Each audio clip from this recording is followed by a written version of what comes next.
Συμμετέχω σε αυτές τις κρίσιμες εκλογές της 25 Γενάρη γιατί θέλω να είμαι παρόν στη μάχη για την Ευρωπαϊκή Ελλάδα.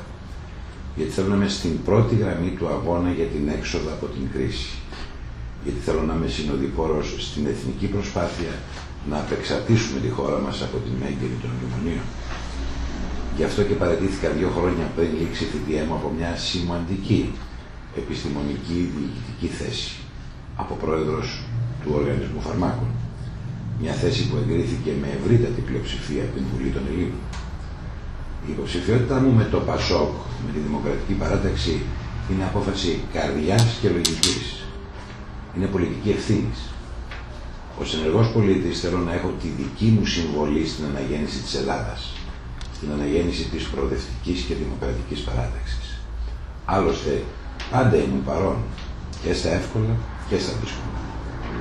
Οι μάχες που έχουμε μπροστά μας μπορούν να κερδιθούν με εθνική συνεννόηση και συστράτευση όλων των προοδευτικών και πολιτικών εκείνων δυνάμεων που θέλουν την Ελλάδα μέλος της μεγάλης ευρωπαϊκής οικογένειας με κοινό νόμισμα, που είναι πρόθυμες και διατεθειμένες να χαράξουν και να περπατήσουν νέους δρόμους, κάτι για το οποίο αγωνίζομαι και επιδιώκω χρόνια τώρα. Και βέβαια θα είμαι υποψήφιος στη Β' Πειραιά.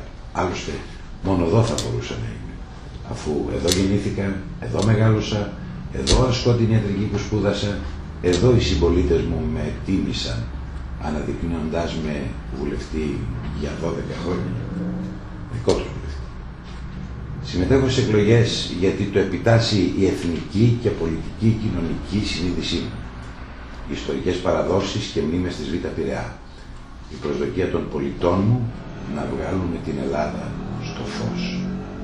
Απευθύνομαι σε εσάς, σας κοιτάζω στα μάτια και ζητώ τη στήριξή σας.